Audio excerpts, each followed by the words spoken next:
Welcome back to the channel, guys. We are on day 2 of Omad, so let's get started on how things are going.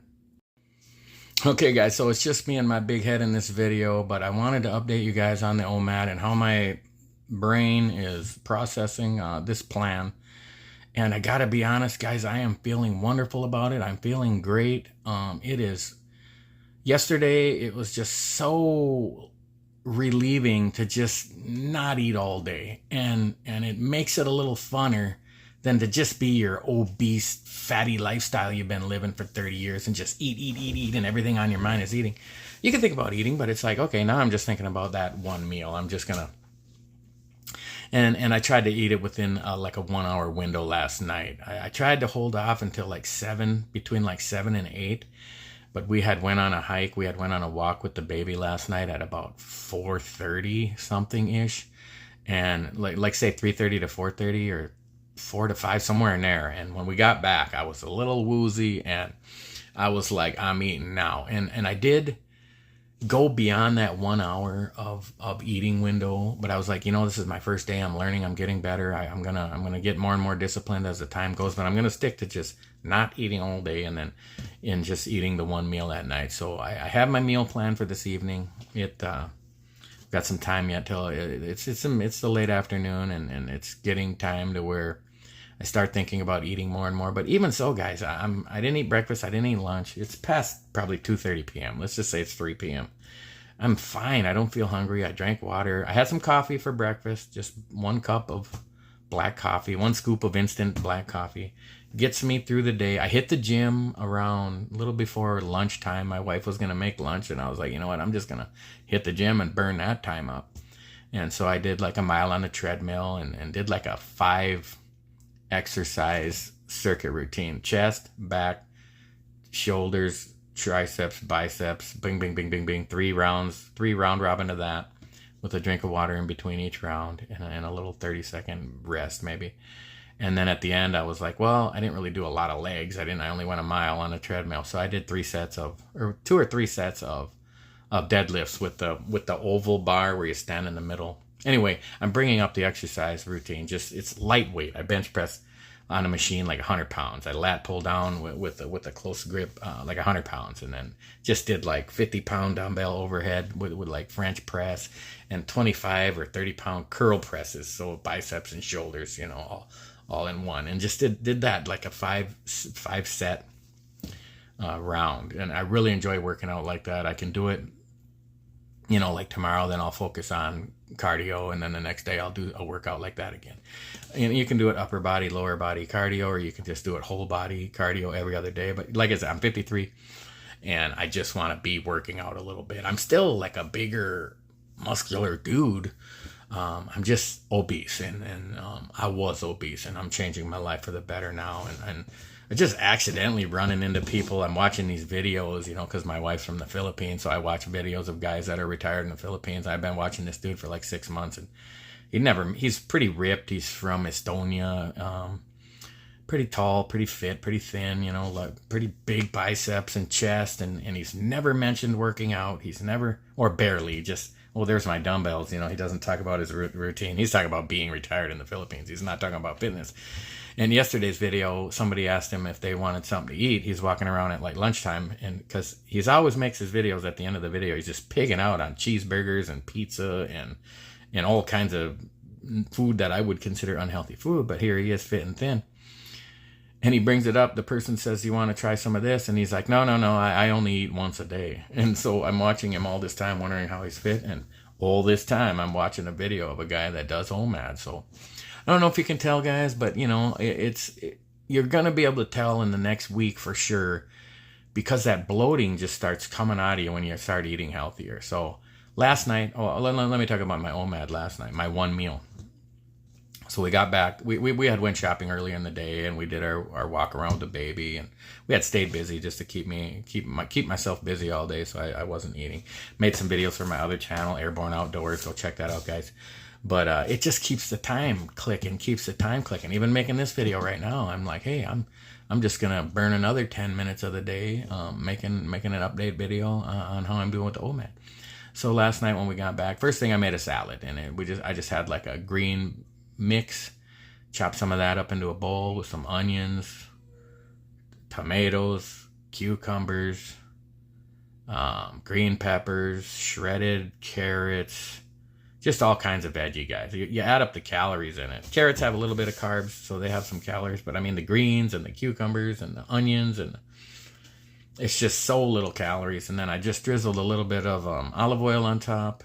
So that has some fat calories that I'm thinking about maybe just leave that off.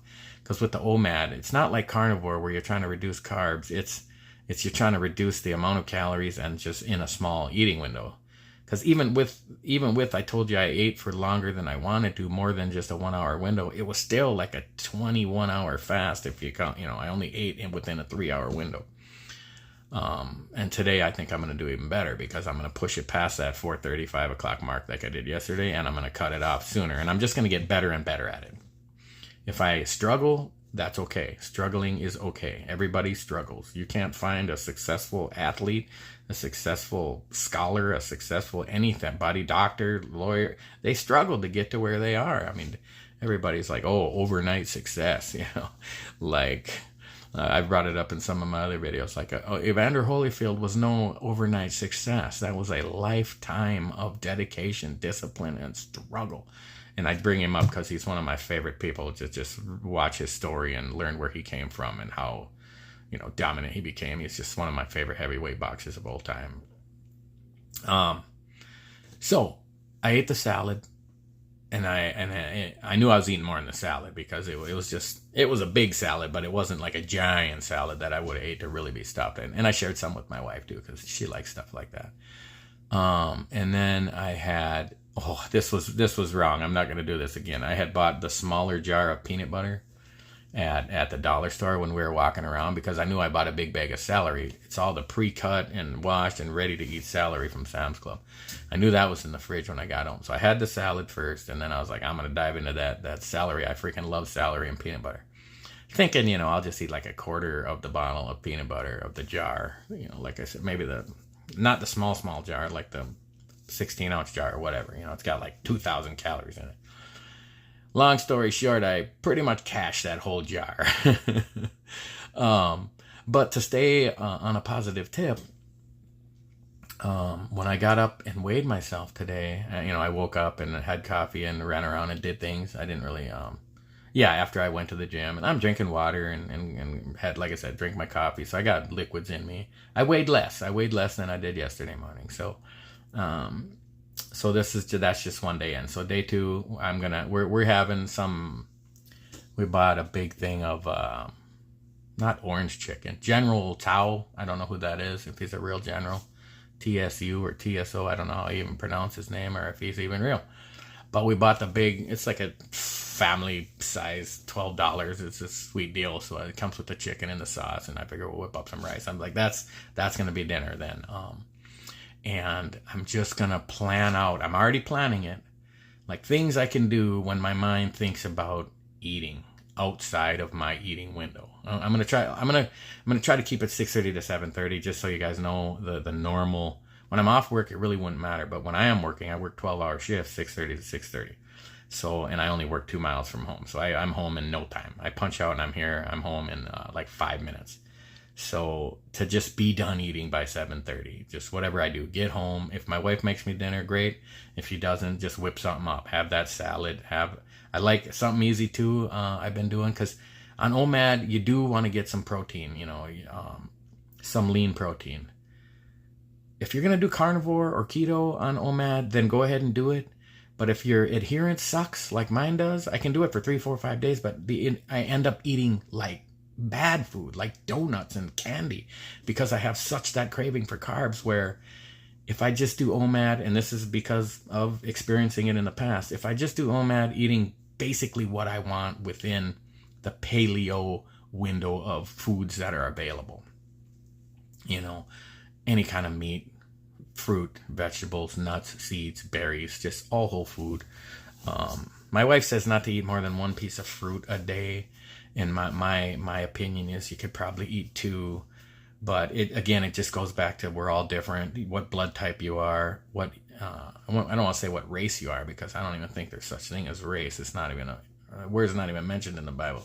If you believe we're created by God, He didn't distinguish us by the color of our skin at all. That's the human race, but there are differences. We do have different colors of skin. We do have different height. We do have different weight. We have different color eyes, different color hair, and it doesn't make us wrong. It makes us unique. It makes us different. Being different is awesome. Being unique is awesome. Everybody says they don't want to follow the sheep, but then they all follow the sheep. Getting sidetracked though, talking about what is healthy for you to eat. Experiment, figure it out. Try some things. I always recommend people, like, if you haven't looked up how healthy fasting is, and I'll tell this story quickly about January 23rd, 2016. I was like 44 years old at that time, just about to turn 44, and I found out I had diabetes that day. I weighed 315 pounds. And by April 1st, I weighed 240 to 45 pounds. I think it was somewhere 239. I hit a low in there somewhere. But when I went back to the doctor, I weighed like either 240 or 245-ish in there. And basically, the diabetes was gone. And the point of that story is to when you stay disciplined. And I did like a paleo. I ate breakfast, lunch, and dinner. I'd kind of not worry about breakfast if it was a big deal. Especially when I'm working day shift, I just get up and go to work. I don't eat breakfast before I leave, and sometimes even on my first break, it might not be till 9 or 10 or even noon. So I don't really care about that first meal of the day. But whenever, I just cut out anything. I mostly didn't eat fruit. I ate meat and vegetables, nuts, seeds, and berries, and just kept the berries down to the low carb, the low glycemic index fruits like strawberries. But you can eat whatever you want, you know.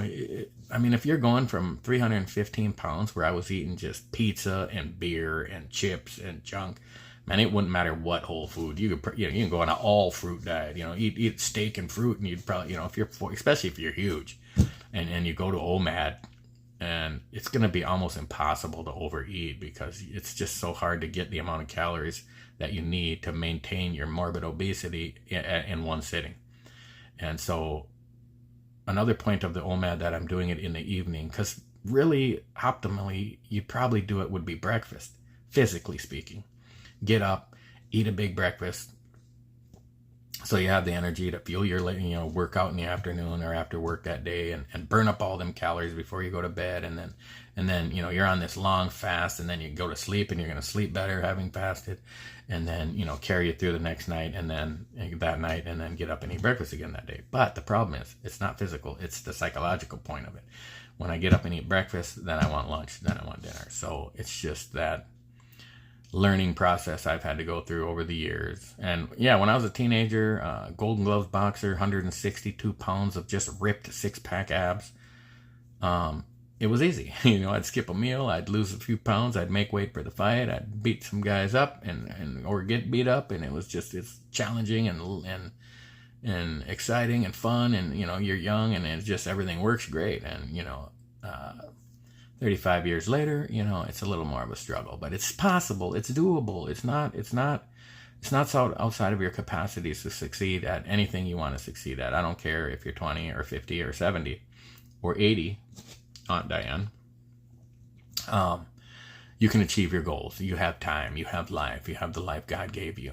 And whether I go to sleep tonight and don't wake up, or if it's 40, 50, 60 years from now, that's God's choice. My choice is to live my best life. And I don't believe you're living your best life if you're drinking alcohol, you're smoking cigarettes, you're taking drugs, you're indulging in pornography or sexually explicit material or lifestyle.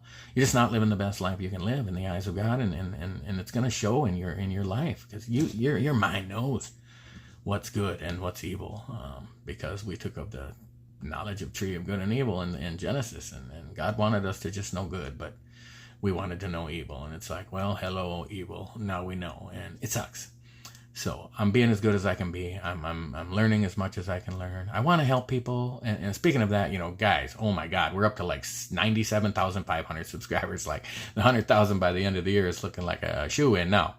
So thank you guys so much. If you're new to the channel, please like, share, subscribe, hit that notification bell. I'm going to try to make a video about this Omad every single day. If I miss a day during my work week, please forgive me, but I'll update you the next day. Go check out the other channel, Airborne Outdoors, AIRBORNE OUTDOORZ with the capital Z, Airborne Outdoors. And that's just my side hobby and it kind of goes along with this channel though, as far as like, what do I do now that I'm not eating breakfast and dinner, or breakfast and lunch? And one of the really awesome benefits of it is you just free up all your time in your life. You free up all this space in your mind to do something else, and write a list of those things. I'm gonna, if I remember, I'll do it tomorrow, and I'll talk about just a list of 5 things, 5 or 10 things of what can you do when that food hunger, that desire to eat starts coming into your brain first. It really, if you're super overweight like this, and if you've practiced at all fasting and dieting in the past, your hunger hormones are so messed up. The ghrelin and the peptid YY and the whatever the other satiety hormones are. As far as what regulates your hunger, that whole process gets disturbed with this obesity in your body, and you're just eating way before you're ever physically hungry. It's more of the mental game. So when that mental game clicks in your mind, like, oh, I want a snack, I want candy, I want ice cream, I want whatever it is, you have a backup, you have an immediate response. You know, I think about in the military, you had like your weapon jams, and you perform sports, slap, pull, observe, release, tap, squeeze. I haven't said that or done that in over 30 years. And just thinking of responding to something reminded me of it, reminded me of the acronym, and I still know it. And I haven't done or said that. This is the first time I've said that in over 30 years. I got them. Yeah, I was in the military when I was 23, and I'm 53. So 30 years ago, I learned that phrase, and it's still with me. And it's a response to a problem. My weapon jammed. I slap up on the magazine. I pull the charging handle. I observe the ejected round. I release the charging handle. I tap the forward assist, and I squeeze the trigger. Now, tomorrow, maybe I can come up with a cool acronym like that too, as to, and this is part of cognitive behavioral therapy, which I've not taken yet personally, like face-to-face with a psychologist, but I've read books about it, and I've watched YouTube videos about it, and I think you can have some benefit from at least learning what it is, but I do believe you need to have somebody managing it with you and talking you through the process and helping you identify your thought patterns and processes and reactions to those thought impulses. So maybe tomorrow I can come up with a cool sports acronym, slap, pull, observe, release, tap, squeeze, for when that mental game hits. And that would be exciting to me. That would be something fun, something maybe I'll even work on tonight, because that just sounds like a great skill set, a great, backup brain skill to have. And also just like in martial arts, I trained jiu-jitsu off and on. I'm not good, not bragging. Had tons of fun with it for off and on for over 20 years. It's been a decade since I practiced it, but I did practice it fairly regularly for 20 years, probably from my mid-20s to my, from like my 20s to 40s range, early 20s to early 40s range. Had tons of fun with that, and they had indicators in that, and that was a way to like, his right hand is gripping my left wrist, and that indicates that I should do this, bump myself up onto my left hip, and whether I'm in guard or half guard, and get an underhook and whatever. You get the idea what I'm talking about as far as like, how can we learn how to succeed in this weight loss journey? And I don't care what you do, guys. I'm on OMAD. I do recommend fasting, learning how to fast for 24 hours, all the way up to 72 hours with your doctor's checkup and approval, and go ahead with it. And it's not so much because of the physical healing that is going to be rapidly happening in your body, but it is. If you can fast for 7 days, the healing effect in your body is going to reverse. Oh God, just look it up, guys. Just look it up. But it gets in you. It strengthens your mind also. Like doing this OMAD right now is like, I get to think about food all day if I want, because I'm gonna eat tonight. And if you can go weeks without eating because you've done it before, it's super easy to think about going months, if not years, if not life, at least till I'm fit and jacked, to just be on OMAD or something very similar to it. That's something that's continuing to lose weight, although the OMAD seems like a no-brainer. Cut out the calories down to whatever. Don't even count the calories. If you can just eat a little snack and go to bed, then do it. If you need a little more, then do a little more. But I wouldn't say go over, if I'm 250 pounds, I should definitely stay under 2,500 calories, and just for like maintenance, and not make sure I'm not gaining weight. And then if I want to lose weight, just minus off, like 10% of those calories, or maybe even 20 or 30% of those calories. Weight rise, like say you're 200 pounds of a woman and you want to weigh 150, well then you could eat 2,000 calories in one meal to maintain your weight. Probably still lose weight, but then minus off 20% of that. So that would be what? 2,000 calories minus 20, it'd be 400. So 1,600 calories, and that is really easy to do. Like think about low calorie food, like lettuce and celery. You couldn't possibly eat 1,600 calories of lettuce without, you'd be so sick, you'd be so stuffed, your stomach would just that's the benefit of some of these lower glycemic index vegetables.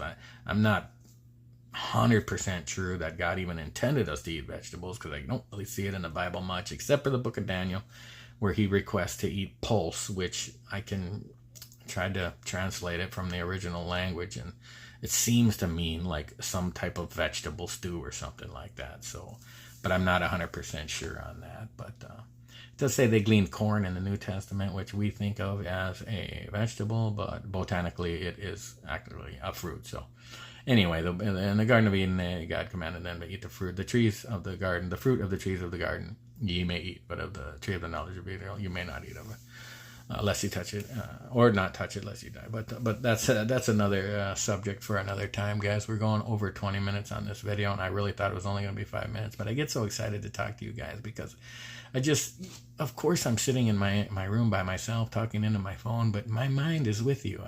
My spirit is with you. I'm connecting with my viewers, and I hope I am connecting with my viewers. And if you've ever gotten anything out of any of my videos, I hope, guys, you will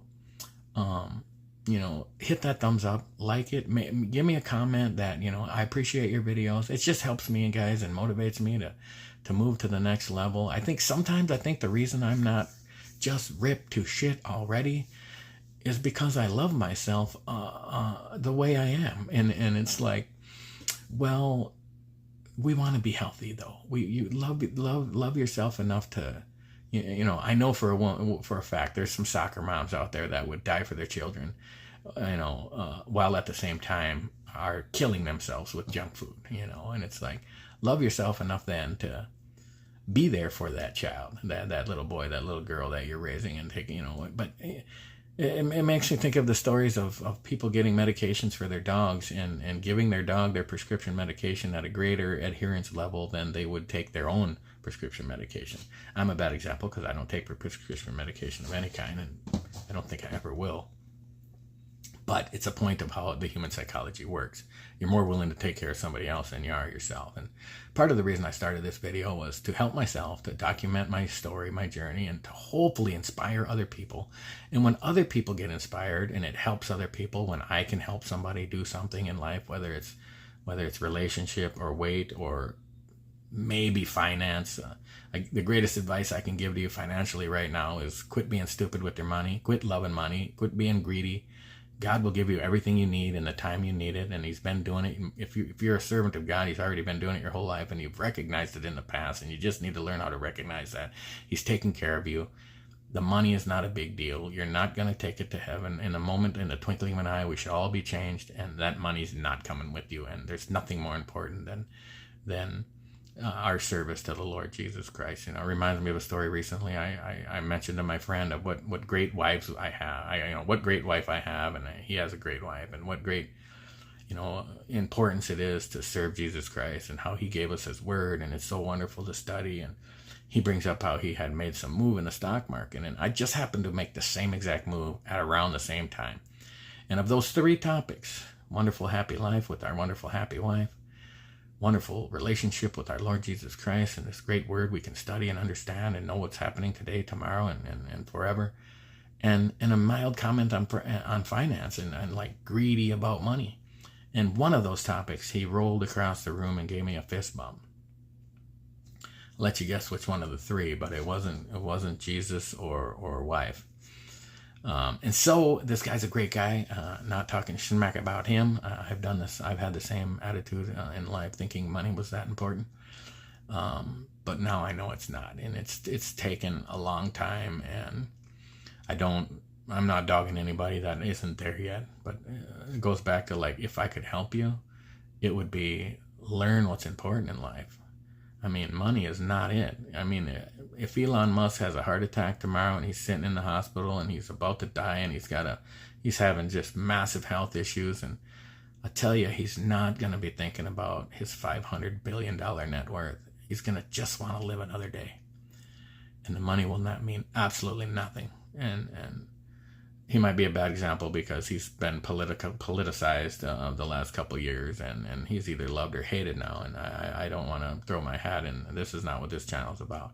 I'm not political. I'm not a Democrat. I'm not a Republican. I'm a Christian. I'm a servant of Jesus Christ. And part of that, this is a diet video. And why are you talking about Jesus? It's like, well, if you're not connected with the Spirit of God, you know, Paul talks about in the book of Romans, I think it's chapter 6, 7, 8, right in that range. Those are great chapters anyway, just read them all. But he talks about the struggle of the Spirit and the flesh, and overcoming this flesh and living after the Spirit. And it's a big part of why you can't achieve what you're trying to achieve and in anything in life.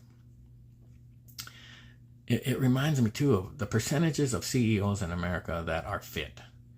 The percentages of successful, let's say, like, podcasters, let's say, percentage-wise based off of the American population. The percentage of American podcasters that are jacked when their podcast has nothing to do with fit. Take Joe Rogan. He's the biggest podcast in the world, right? I mean, he has videos about fitness and exercise and diet, but for the most part, that is not what his podcast is about.